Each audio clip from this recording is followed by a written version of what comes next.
Hello, in this lecture we will take a look at Chapter 5, Sales and Collections Business Process. We're going to review the sales and collection accounting.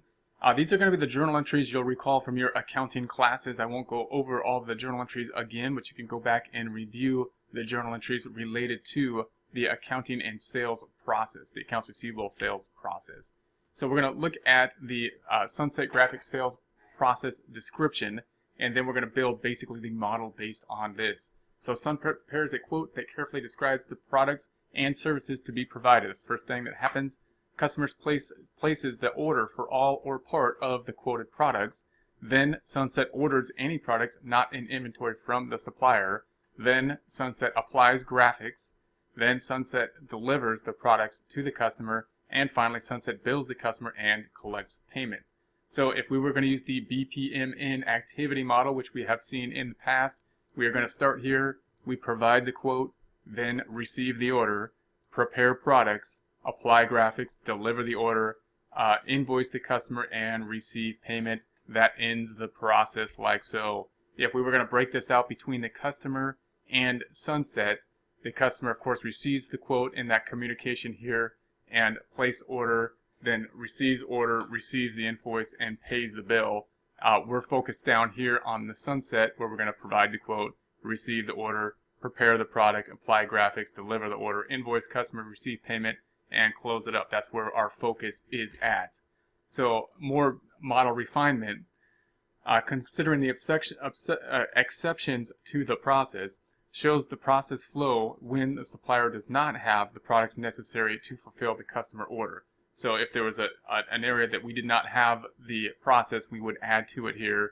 Sub-process represents the purchasing activities without the detail.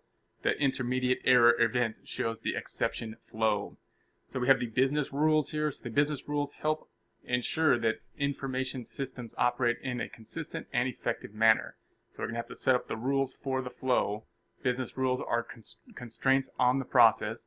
Business rules implement control activities such as approvals, authorizations, verifications, reconciliations. You could think of this as kind of like the red tape of the business. This is the checks in the business to make sure that things are flowing in a proper way, and it's part of an internal control process.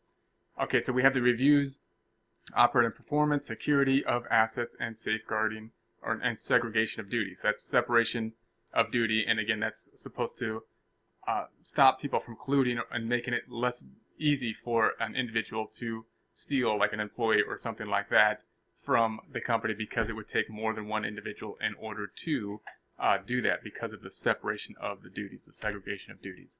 So establishing business rules for Sunset Sales. Define objectives for each important business event. Use the BPMN activity diagram to identify important business events. Define constraints on each event. What people, employees can do. What information is available and not available. What information systems should do.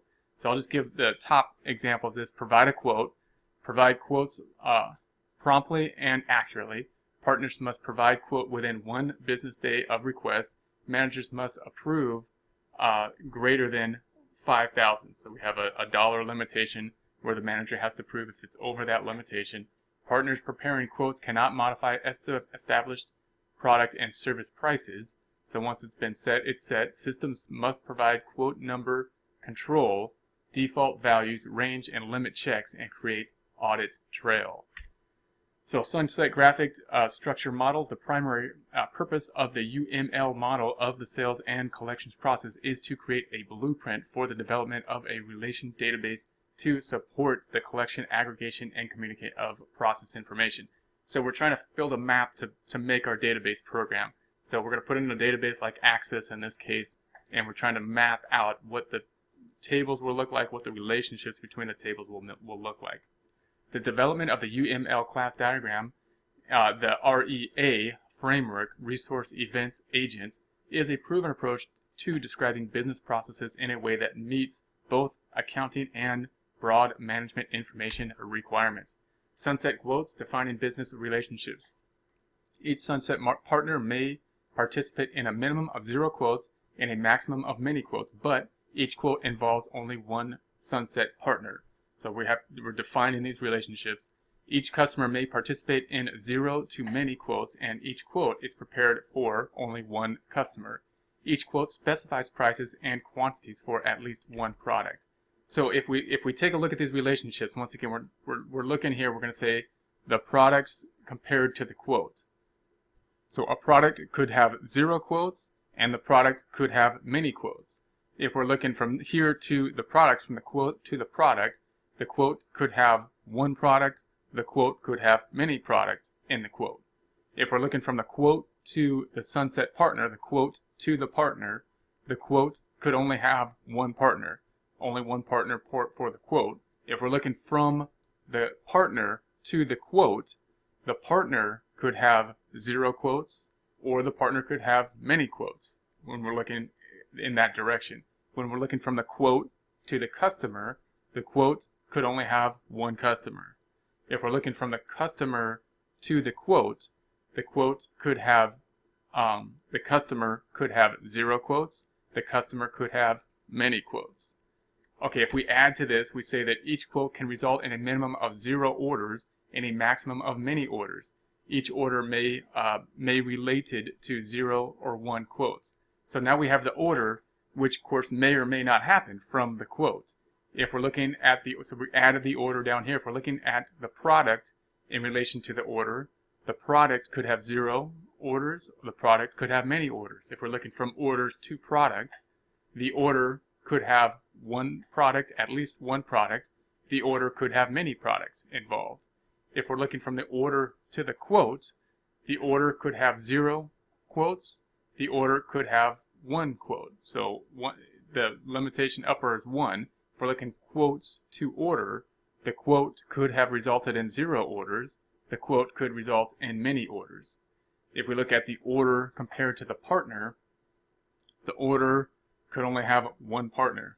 If we're looking from the partner to the order, the partner could have 0 orders, the partner could have many orders. And finally, if we're looking from the order to the customer, the order can only have one customer. If we're looking from the customer to the order, the customer could have 0 orders, the customer could have many orders. This is how our data table will be connected together. And then if each order can be either paid or unpaid, so we have the cash receipts and relation to the order. So each order could have 0 cash receipts. Each order, because we didn't get paid, right? Each order could have 1 cash receipt related to it. And then if we take a look at the cash receipts to the customer, each cash receipt is only going to have 1 customer. If we look at the customer related to the cash receipt, the customer could have 0 cash receipt, the customer could have many.